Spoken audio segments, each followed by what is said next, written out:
Selamat datang di channel Maya Batari Stories. Jangan lupa like, subscribe, komen, and share. Novel Menikah Beda Usia, Suamiku, Om Kekasihku. Bab 11 Povsania, Ketika Sakura Mekar. Kyoto? Aku tidak percaya. Saat terbangun, ternyata sudah berada di kota ini. Kami menginap di Hotel Bintang 5, lagi-lagi milik jaringan Hadiwijaya Group. Kami menempati kamar luas, dengan ranjang besar yang nyaman. Aku sebenarnya masih enggan beranjak dari tempat tidur, tapi bau badanku tidak enak. Bukankah seorang istri harus selalu berpenampilan menarik di depan suaminya? Ayolah, suamiku sangat tampan, dan di tempat ini terkenal dengan pesona para wanitanya yang molek. Entah mengapa aku membayangkan para wanita Jepang, secantik Putri Masako. Pria tampanku memberi kesempatan sang istri yang tidak pernah pergi ke luar negeri, menikmati musim semi yang indah. Padahal aku berharap dia membawaku untuk berbulan madu. Tapi ternyata ini hanya perjalanan bisnis biasa. Dia bukan pria romantis, bukan? Tapi setidaknya, dia mau meluangkan waktu berdua denganku. Bagiku ini sudah lebih dari cukup, mengingat pekerjaannya yang menuntut totalitas. Sepertinya kamu sudah segar sekarang. Mas Mahesa memelukku dari belakang. Aku baru saja mandi, dan mengenakan gamis panjang berwarna pink. Entah kapan, dan siapa yang menyiapkan semua keperluanku. Aku mengecup pipi pria tercintaku sekilas, dan berhasil membuat dirinya sedikit berjengik. Tapi aku tak peduli dengan tanggapannya tentang diriku, yang mungkin terlihat mulai genit. Mungkin mulai sekarang aku harus lebih sedikit agresif, mengingat si dia yang tidak bisa memperlakukan istri dengan romantis. Bayangan makan malam di bawah pohon sakura, dengan lilin menyala, dan alunan musik shamisen yang mendayu, sudah menyerbu otakku dari tadi. Tapi hayalan tinggal hayalan. Tidak mungkin suamiku yang dingin itu, memiliki ide gila seperti yang aku pikirkan. Kenapa Mas tadi tidak membangunkanku? Lalu kenapa Mas tidak mengatakan akan pergi? Aku kan jadi tidak punya persiapan, rajuku sambil memperbaiki kerah kemeja putihnya yang sebenarnya sudah rapi. Entah mengapa, penampilannya selalu memukau di depanku. Sepertinya diriku memang sudah jatuh cinta terlalu dalam kepadanya. Hingga seperti apapun, dia tampak sempurna di mata. Well, aku sepertinya sudah mabuk kepayang sekarang. Dia tertawarnya, serenyah wafer yang iklannya warawiri di TV. Untuk apa aku menggaji orang, jika semuanya harus kamu yang kerjakan sendiri? Sekarang aku hanya ingin, kita menikmati semua ini berdua. Sekarang aku mengerti, betapa suamiku sangat menyayangiku. Tapi mengingat dia menggendongku saat menaiki pesawat, rasanya itu sungguh memalukan. Salahku juga mengapa tidur seperti kerbau. Tapi aku memang kelelahan. Heran saja melihat stamina yang dimiliki suamiku, yang tidak ada matinya. Ada apa? Dia mengelus pipiku lembut. Tidak, aku hanya membayangkan pasti berat membopongku ke dalam pesawat, dan ke kamar ini. Rasanya nyaman sekali bergelung dalam dadanya yang bidang, sambil mendengarkan detak jantungnya yang teratur. Bagiku dia benar-benar makhluk paling sempurna, yang diciptakan Tuhan untukku. Aku sangat bersyukur, karena kami telah dipersatukan. Ini terlalu indah. Jika bisa rasanya aku tidak ingin pergi kemanapun. Memeluk tubuh hangat ini seharian, tidak akan membuat bosan. Tapi masa iya, aku harus melewatkan suasana musim semi yang indah. Padahal entah kapan lagi, dapat menikmati ini. Ide hanya di kamar, sungguh tidak elit dan mubazir. Kamu yakin tubuhmu berat? Bahkan aku sangsi, jika ada angin kencang kamu tidak ikut terbawa, ledeknya membuatku cemberut. Bisa-bisanya dia bercanda seperti itu. Ya, tubuhku memang tidak terlalu berisi dan pendek. Jika disandingkan dengannya, tinggiku hanya sebatas dada. Bayangkan aku harus menahan pegal leherku, tiap kali harus bertatapan dengannya. Jadi, Mas tidak ikhlas melakukannya, hah? Dia tersenyum sebelum merengkuhku makin erat ke dalam pelukan. Rasanya aku mau terus seperti itu, tapi rupanya perutku tidak mau kompromi. Aku ingat terakhir makan, adalah saat makan siang kemarin itu. Ya Tuhan! Bisa-bisanya aku tidur hampir sehari semalam, tanpa terbangun dan tanpa merasakan lapar. Sebegitu hebat efek dari cinta, dan kenyamanan yang diberikan suamiku ini. Mau sarapan sekarang? Dia mengecup keningku dan melepaskan pelukan hangatnya. Meski merasa kehilangan, aku terpaksa mengangguk. Dia membimbing tanganku menuju kursi empuk, di depan jendela kamar yang transparan. Di meja itu sudah tersedia nasi goreng dan beberapa menu pendamping. Mas belum sarapan? Aku melihat menu di meja masih utuh tak tersentuh. Aku sudah makan sendiri begitu lama dan rasanya tidak enak. Dia mengecup sudut bibirku sekilas, sebelum mengambil tempat di sampingku. Aku mengerang pelan, dengan efek yang ditimbulkan bibirnya ke seluruh tubuhku. Dasar! Jika nanti aku ingin lebih bagaimana, padahal perutku sedang kelaparan. Ya Allah, mengapa sekarang pikiranku yang jadi begitu mesum? Ini sudah jam 9, istri macam apa aku ini? Maaf karena sudah membuat Mas menunggu begitu lama. Aku mengikuti caranya, mengecup bibirnya sekilas tapi dengan penuh perasaan. Hihi, sering-sering saja mencuri ciuman darinya, bibir suamiku ini terasa semanis madu. Ya Allah, ternyata jatuh cinta kepada yang sudah halal itu sungguh sangat indah. Kedua alisnya tampak melengkung tinggi. Mungkin dia terkejut dengan tingkah anehku, seharusnya aku bisa melayani Mas dengan baik, biarpun ada orang lain. Seharusnya, sekarang aku yang terbelalak kaget, ketika bibir kenyalnya tanpa permisi melahap bibirku. Ini menu pembuka sarapan yang tidak akan mengenyangkan, karena aku akan menginginkannya lagi dan lagi. Jangan bicara yang macam-macam, sekarang kita sarapan dulu. Dia akhirnya melepaskanku, begitu pasokan oksigen di paru-paruku seakan sudah habis. Teganya-teganya dia sudah membuatku kepanasan, dan sekarang dia membiarkanku merana begitu saja? Tidak bisa dimaafkan. Tapi aku juga harus menahan diri. Seorang wanita muslimah, meskipun kepada suami sendiri setidaknya harus memiliki rasa gengsi sedikit. Seharusnya aku tidak hanya tiap kali dia memuja dan menggodaku. Pipiku masih terasa panas, sedang bibirku masih mendamba sentuhannya. Namun dia tiba-tiba menyodorkan piring kosong ke arahku. Aku menatap dia sekilas, sebelum mengambilkan nasi goreng dan telur dadar ke atas piring. Jika kamu ingin sarapan ala Jepang, aku akan menyuruh orang untuk menyiapkannya untukmu. Dia tahu yang aku pikirkan. Tapi perutku terlalu lapar, dan tidak memikirkan makanan apapun, tidak, ini sudah sangat cukup. Lagi pula aku tidak suka makanan Jepang. Oh, iya. Kenapa? Sushi dan sashimi adalah makanan yang menyehatkan, dan sangat berguna menunjang vitalitas. Dia benar-benar jujur, tidak menyembunyikan maksud terselubungnya.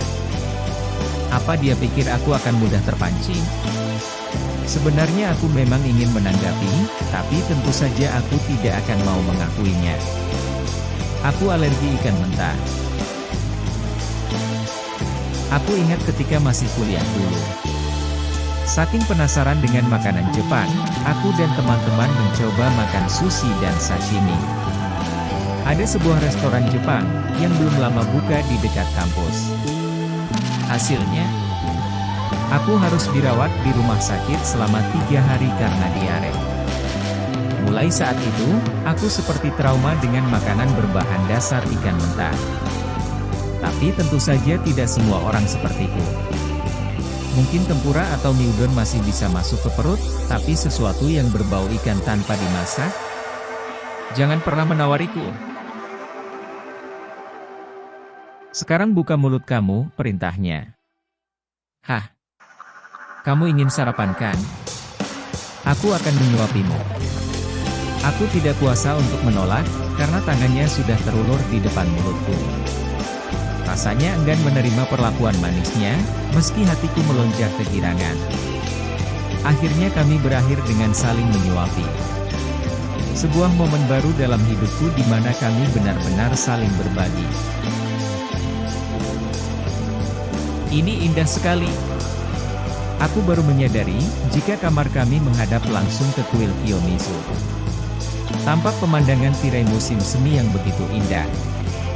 Pohon-pohon maple tinggi di depan hotel, menampilkan daun-daunnya yang berwarna merah menakjubkan. Ini musim semi pertama yang aku nikmati di dalam hidup. Jika bukan istri Mahesa Hadiwijaya, tidak mungkin aku dengan sengaja datang ke sini. Menghambur-hamburkan uang demi sebuah liburan mahal di negeri matahari terbit, tidak ada dalam agendaku. Sebab aku tahu, bagaimana susahnya mengumpulkan benda persegi panjang bernama uang. Bab 11 Povsania, ketika Sakura mekar. Setelah sarapan kami memutuskan untuk berjalan-jalan ke kuil Kiyomizu. Anggap saja ini bulan madu kami yang tertunda.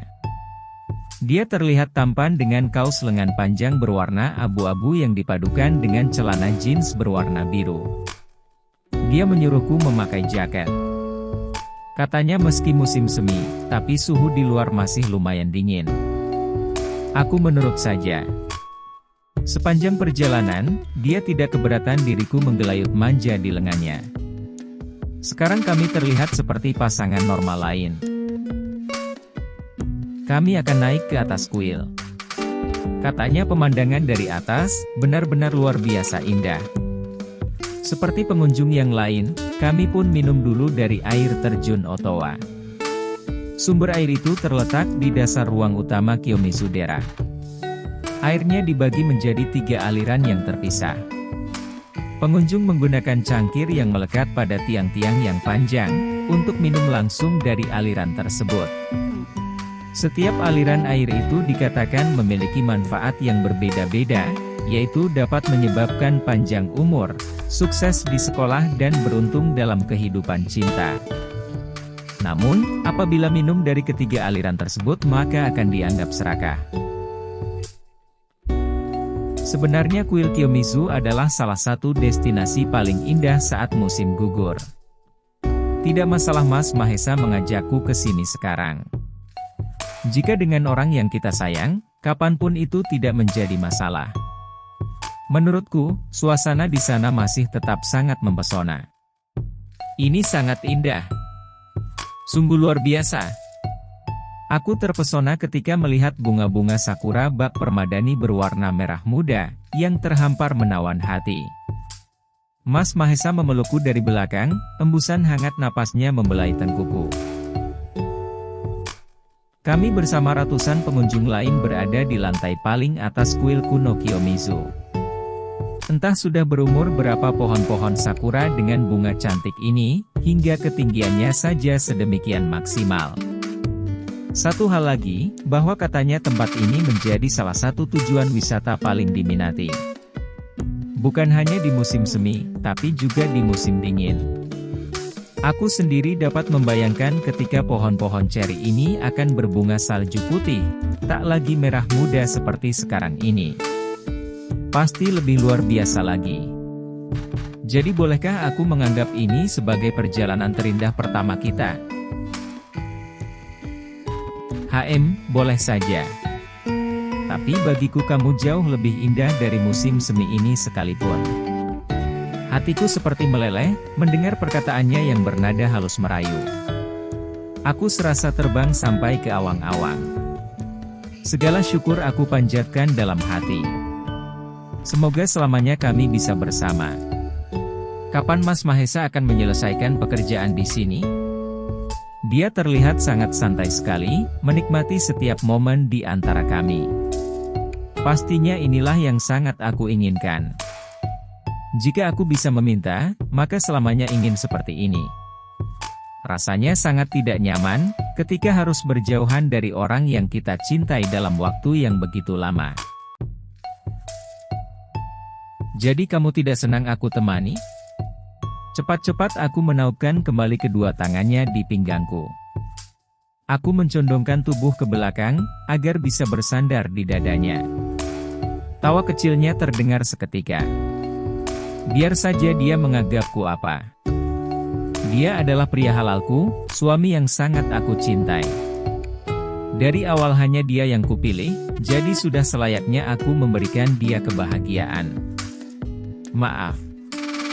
Aku tidak bermaksud begitu kok. Kebanyakan pengantin baru hanya ingin bermanja-manja, bukan? Tempat seindah ini. Suasana yang begitu romantis, aku hanya ingin menikmati waktu berdua lebih lama dengan Mas. Dia salah satu sahabatku dan juga rekan bisnisku. Besok kita diundang ke rumahnya untuk merayakan pesta Hanami. Dia makin erat memelukku. Mungkin ini bukti nyata dari rasa sayangnya kepadaku. Benarkah? Pasti dia memiliki taman sakura yang sangat luas, kataku antusias. Pesta Hanami, pesta memandang bunga sakura dari bawah pohon sakura. Biasanya warga Jepang melakukannya di puncak musim semi di mana bunga-bunga ceri merah muda itu tengah bermekaran. Semua orang akan berkumpul bersama keluarga, dan orang-orang terdekat. Merayakan dengan pesta meriah dan tentu saja ada sake terhidang dengan manis. Kamu pasti akan terkejut besok. Maaf ya. Aku belum bisa memberikan hal terbaik untuk kamu. Ya Tuhan. Tidak tahukah dia? Dia yang selalu berada di sisiku saja, rasanya sudah suatu anugerah. Aku mencintai dirinya dengan tulus dari awal perjumpaan, dan akan selalu begitu selamanya. Dia seorang pemilik perusahaan besar. Tentu ada beban tugas berat di pundaknya, dan dia sudah mengorbankan waktu berharga hanya untuk membahagiakanku. Terima kasih karena sudah mau menerimaku. Dia berbisik sambil mencium pipiku dengan mesra. Andai ini bukan tempat umum, ingin sekali aku membalasnya. Terlebih dengan suasana yang begitu romantis ini. Tapi malu jika dilihat banyak orang, meski kelihatannya mereka tidak peduli dengan sekitar. Setelah beberapa lama dan puas menikmati pemandangan, kami pun turun dengan tangan saling bergandengan erat. Udara musim semi dengan keharuman bunga sakura yang khas segera menyambut kami begitu keluar dari pintu kuil. Dengan masih bergandengan tangan, kami setengah berlari di bawah pohon-pohon yang menjulang tinggi. Sesekali aku berhenti, karena kesulitan mengimbangi langkah kakinya yang lebar. Sayang sekali kita tidak bisa datang di Higashiyama Anato Uro, kita datang agak telat. Dia terlihat kecewa. Aku bisa membayangkan, pasti suasananya sangat romantis, ketika berjalan berdua ditemani lampu-lampu redup di sepanjang jalan Higashiyama. Ah, memang sayang sekali. Namun menikmati bunga sakura mekar hanya dengannya, itu sudah sebuah impian yang terwujud. Akhirnya kami memutuskan untuk pergi makan siang ke kedai ramen yang akhir-akhir ini sangat terkenal, Ramen Dining Kyoto Gogyo. Ini seperti makan di saung kita tempo hari. Kamu akan menyukainya. Ini menu paling populer di sini. Ujar Mas Mahesa begitu pesanan kami tiba. Kita akan tahu rasanya, jika kita sudah mencobanya, kataku antusias menyuapkan kogashi ramen yang kami pesan. Bagaimana? Tanyanya sambil menatapku penasaran. Perpaduan rasa shoyu dan miso, ini luar biasa. Aku belum pernah merasakan ramen seenak ini. Dia tertawa kecil, katanya ramen ini dimasak dengan lemak bersuhu 300 derajat, makanya aromanya sedikit berbeda bukan? Pantas saja. Makan ramen ini, membuat perasaanku campur aduk. Ucapku lebih pada rasa bahagia, dan senang yang merasuki hati. Rasanya begitu melankolis, juga romantis. Terlebih dengan suasana kedai ini. Taman Jepang di luar ruangan, membawa suasana seolah kami tengah makan di taman sebuah istana. Pelan-pelan saja menikmati makanannya. Kamu tidak ingin tersedak, bukan? Tangan suamiku menyeka sisa kuah ramen dengan jempol tangan, yang rupanya menempel di ujung bibirku. Aku hanya bisa tersenyum malu. Masya Allah, habisnya mie ini enak sekali. Aku hampir meneteskan air mata karena merasa amat sayang menyantap mie enak itu. Tapi perutku mana mau berkompromi? Pria pujaanku hanya menggeleng tidak percaya. Baginya mungkin rasa makanan luar, sama saja. Apa tidak boleh bersikap dramatis sedikit? Aku hampir lupa, bahwa dia adalah pecinta kuliner Nusantara sejati. Mungkin bagi dia ramen tidak lebih hanya sekadar selingan saja. Malam harinya dia membawaku ke Arashiyama di kawasan Ukyoku. Tempat ini terkenal dengan pemandangan alamnya yang indah pada musim semi. Selama masa mekar bunga sakura di Taman Nakanoshima, maka akan diadakan acara liftop. Pengunjung dapat melihat bunga sakura baik pada siang, maupun malam hari. Bunga sakura akan bertabur cahaya temaram di malam hari. Kenapa menatapku seperti itu? Kamu tidak sedang ingin menyantapku, kan? Candanya hingga membuatku mencubit lengannya. Aku masuk ke dalam dekapan hangatnya. Dia terlihat berpuluh kali lebih tampan di bawah cahaya temaram. Dia adalah pria paling sempurna dalam hidupku. Lalu dia sangat mencintaiku. Aku hanya tidak menyangka, jika pada akhirnya kami bisa sampai pada titik ini. Terima kasih, Mas. Terima kasih karena sudah menjagaku. Terima kasih karena sudah membawaku ke tempat seindah ini. Jika lain kali kamu tidak sibuk, maka aku akan membawamu serta tiap kali aku mengadakan perjalanan keluar. Malam itu untuk pertama kali, aku bisa menyaksikan tatapan suamiku yang penuh sejuta cinta. Dia juga menghujaniku dengan kecupan-kecupan hangat, yang rasanya membakar seluruh tubuh. Cuaca malam yang dingin, serasa tak ada artinya lagi bagiku. Terima kasih sudah setia membaca. Sampai jumpa di bab selanjutnya.